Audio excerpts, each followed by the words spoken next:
Hi everyone, welcome to our social media training for this week. I want to start off with a reminder.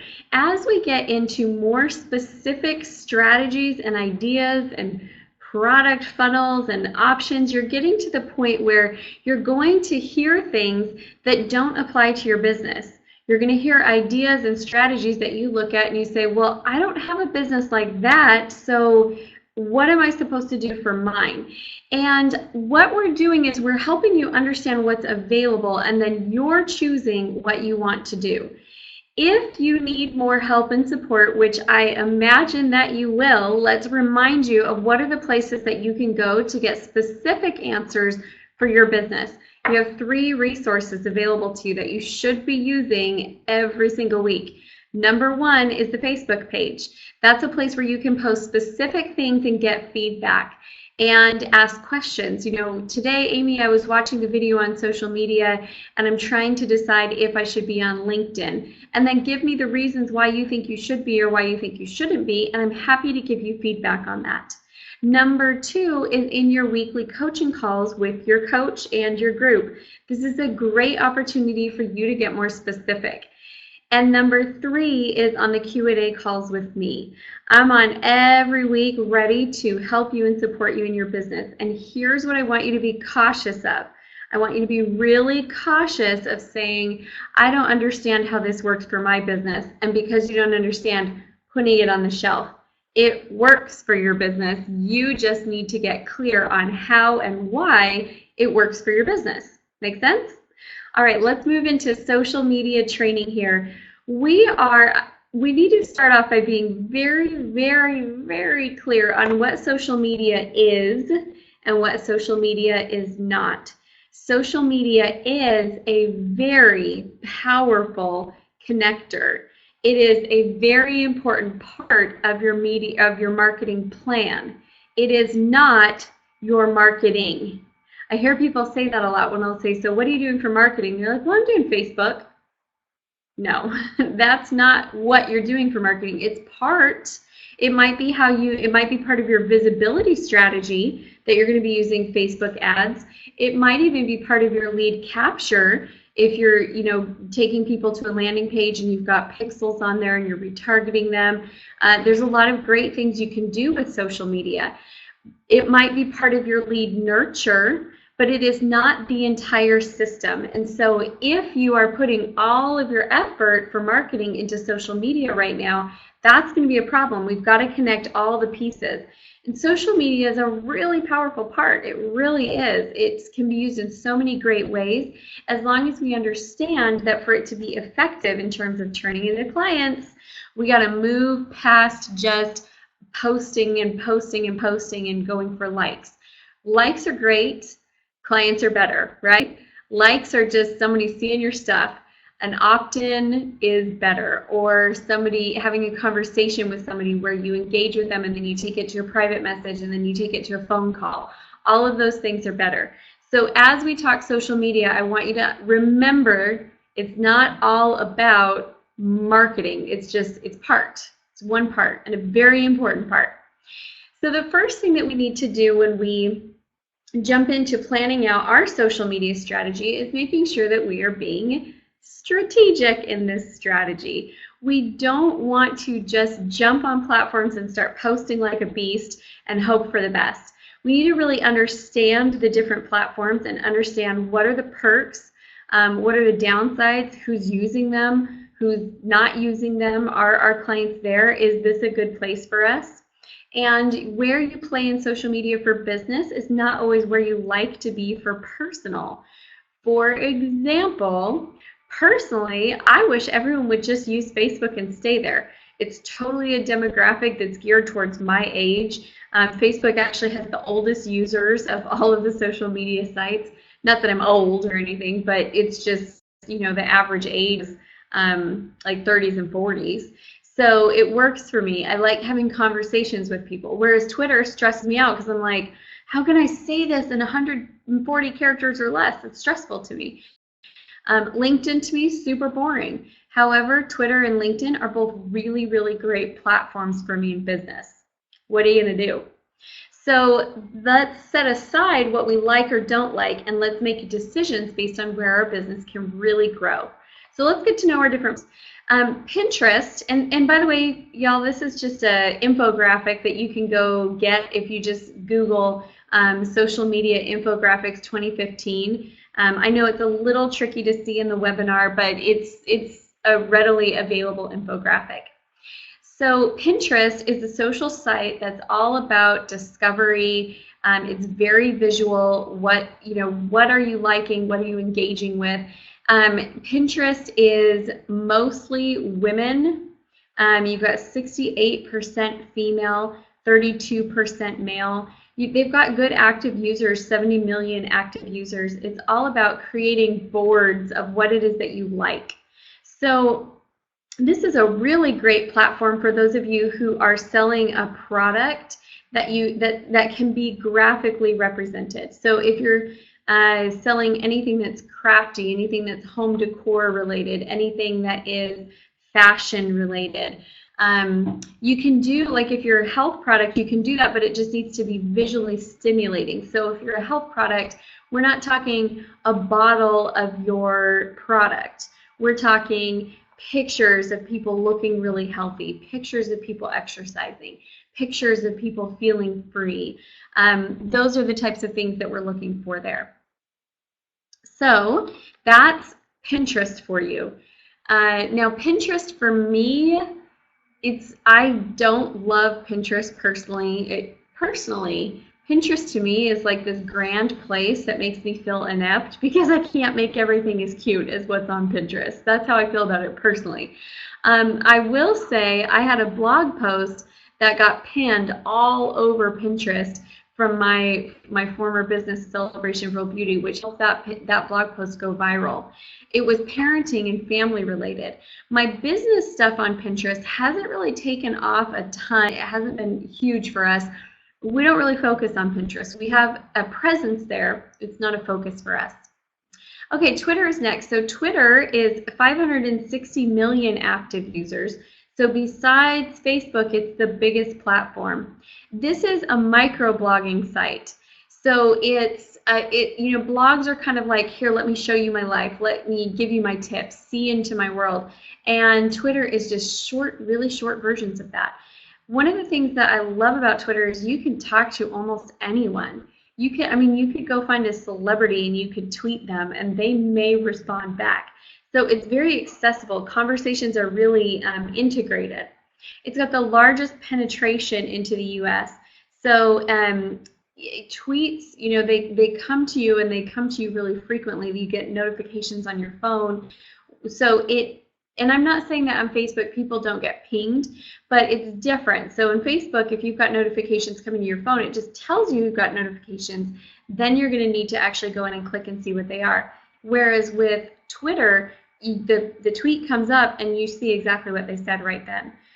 Again, I don't personally love using Twitter, so I'm not the person who would have it up on my phone all the time. But you've got 5,700 tweets happening every second of the day. Twitter is very engaging for conversation, and that's what it is. It's an ongoing conversation, which is why I personally have a hard time with it, because I'm like, what did I miss? I missed something. What's going on in the conversation? It makes me feel like when you're at that party where there's 10 conversations going on all around you, and you're like, who am I supposed to talk to? But it is really powerful for business. So Twitter is a good platform. If you are somebody who has a message and has something to say, it's a really great platform. If you've got a product that people need to see, it might not be your best. You can do pictures on Twitter.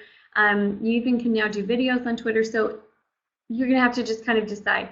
Twitter is a little bit younger than Facebook and LinkedIn, but it's not. So I would say it's, millennials are on Twitter a lot. It's not the teenagers though. So if you're marketing your product towards like the teens, they're on Snapchat and Instagram and way more than they are on Twitter. They're still on Twitter. They have Facebook accounts so they can be friends with their parents, but they don't really do a lot on there. And so just pay attention to your demographic of who you're trying to reach. Facebook is the social sharing site that is the biggest. besides YouTube, which we're going to talk about later. So it has 1 billion users worldwide. The largest opportunities to communicate with your consumers. There's business pages, there's business groups, there's your personal pages that you can use as well. So it's all about communicating in a non-obtrusive way. It's about creating a conversation, a sense of let's engage together, which all of the social sites are to some extent. Users share 2.5 billion pieces of content every day. That is a lot of content. And Facebook is very content driven, and you can have longer conversations. Whereas on Instagram, you've got a picture with a little tiny blurb. On Twitter, you've got 140 characters. On Facebook, it's here's what's going on in my day, and you've got, you know, a paragraph on average, but you can do longer ones and people will read them. So it gives you a little bit more space to have a conversation. Now let's talk about Instagram. So Instagram, 150 million active users.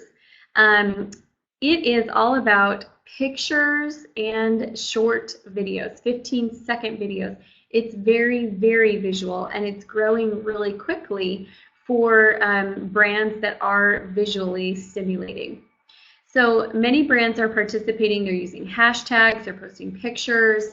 Again, Instagram has been one for me that's been a little bit of an odd duck, because what I'm doing, you know, in business coaching, it's like, what am I going to take? I can only take so many pictures of myself while making a webinar. It's more about people's lives. And so when I'm on Instagram, people are more interested in seeing my life and the life of my team and the life of my family than they are actually knowing exactly what's going on in business.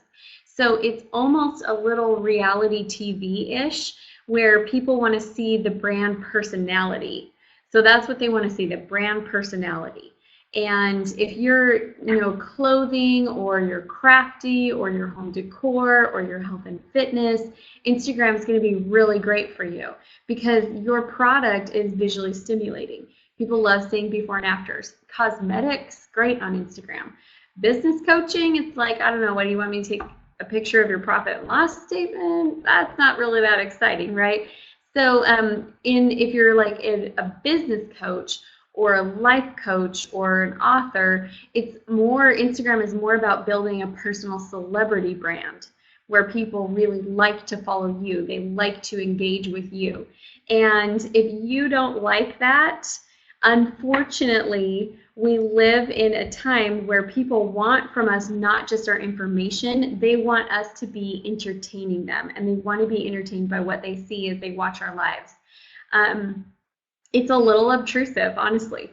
Sometimes I'm like, I don't really want to have to take pictures of what I've got going on with my family. Sometimes I just want to play and not worry about pictures.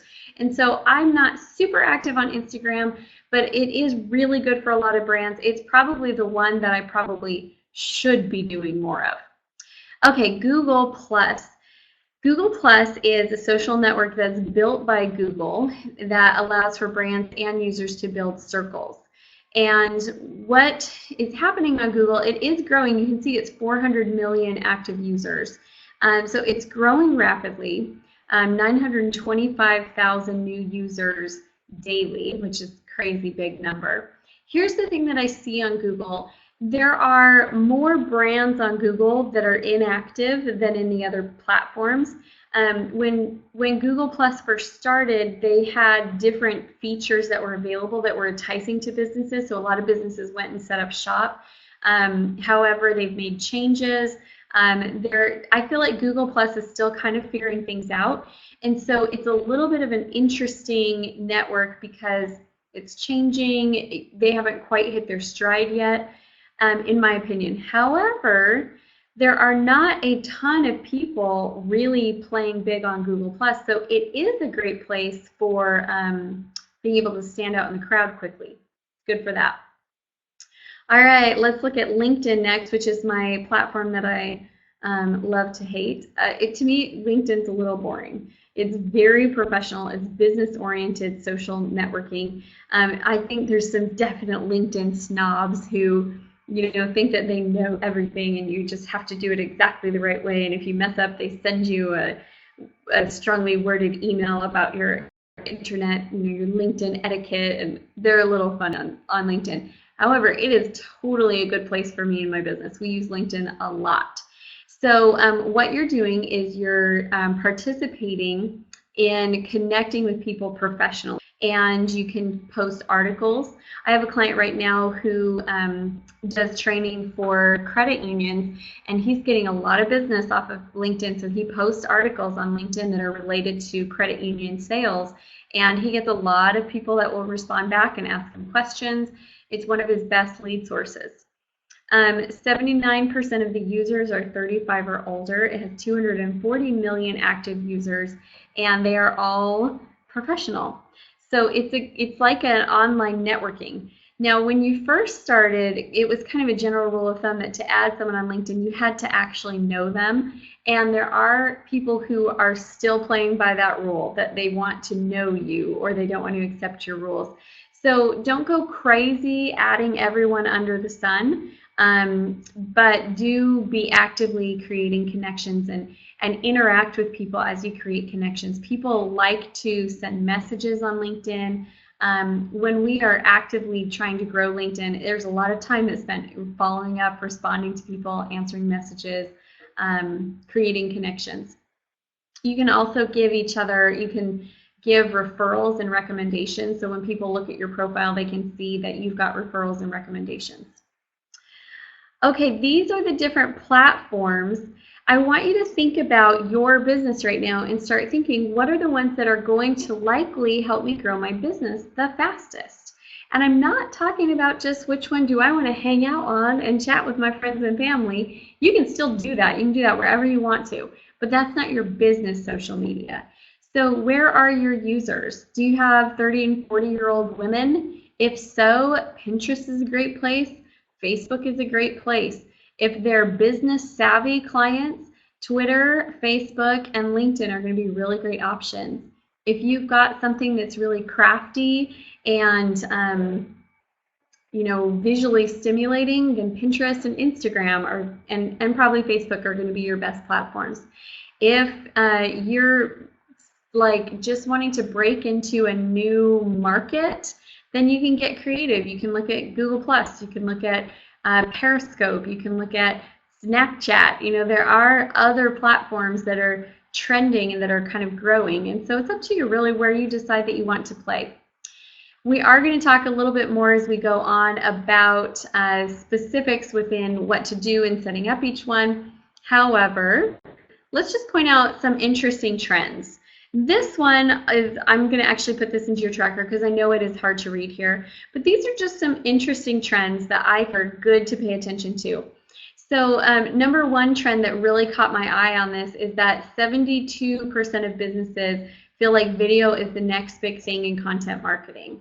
So that's big, and I agree. Video is going to be very big in content marketing, and it's something that we all need to get comfortable with, even if you hate seeing yourself on video.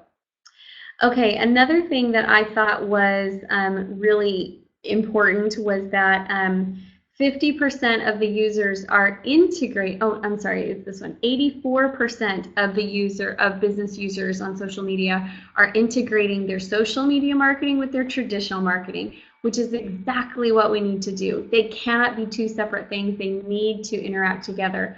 Gone are the days where free social media is all that you do for marketing. Those days are just done. It was there for a while. That ship has sailed, and it's time now to really be strategic. And we can do it, you guys. We have these skills. Also, this was another interesting statistic, number 6 down here. 50% of small businesses or big businesses with 1,000 or more employees felt like Facebook ads was very effective for them, whereas in small businesses that number dropped down to 33%, which shows you that Facebook ads are more effective for bigger brands. However, if you know how to run Facebook ads well, you can still have success with them as a small business owner. But there's reasons for that. With a big brand, you're going to get a lot more shares, a lot more likes, a lot more engagement, which drives the cost of the ad down. So bigger companies have less cost per click than smaller companies do. As long as you know your numbers, it's fine. It's not a really big deal. Other trends.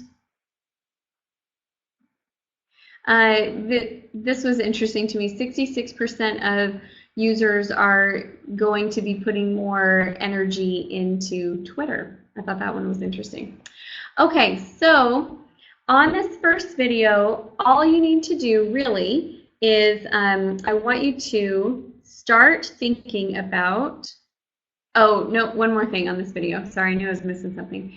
Ever evolving. This is what we have to understand. Social media is ever evolving, and if you're really going to make social media a big part of your business, you better be prepared to stay on top of the trends and on top of the game.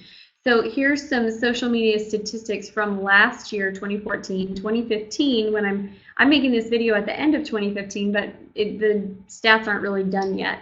But you can see that in the last year, Pinterest and Tumblr were the fastest growing. Tumblr and Pinterest have younger, so 16 to 34, 70% of their demographic. Facebook is the oldest. 25% of their users are over 45. I think it's funny they made like crippled, hobbly old people for that. You can see that it just is going to change, and that's what I really want you to understand. It's going to change. So be prepared to stay on top of trends. What you learn right now, I'm teaching you some general things, but this is the video section that I will have to update more often than any of the other ones because it's ever evolving. So don't let this be a one and done where you look at it and say, oh, totally got my social media figured out. I am just ready to go. So here's what you're going to do. You're going to decide where you're going to play, and this is your homework for this video. Have a presence on all of the core social media platforms. Get set up on Pinterest, get set up on Instagram, get set up on, in fact, those ones are even, to me, they're not core. I would say you need to be set up on Twitter, you need to be set up on Facebook, you need to be set up on LinkedIn, and then from there you can decide what else you want to do. Google Plus, probably set it up there. But create a presence so that if someone goes to find you, they don't go, whoa, that person's not even there. Why aren't they there? Go create a presence. Now I want you to next decide where you're going to build your strongest following, because we're going to focus on one platform and get really focused. Then we will expand to new platforms as we have the bandwidth to be successful. So let's not go gangbusters saying we're going to play on every single platform if we don't have the time and the energy to create the content and have the engagement. Otherwise, it's just a waste of time. And I want you to ask yourself the question, what do I need to do to stand out in my current platform? So that's your homework for this first video. Stay tuned for more information.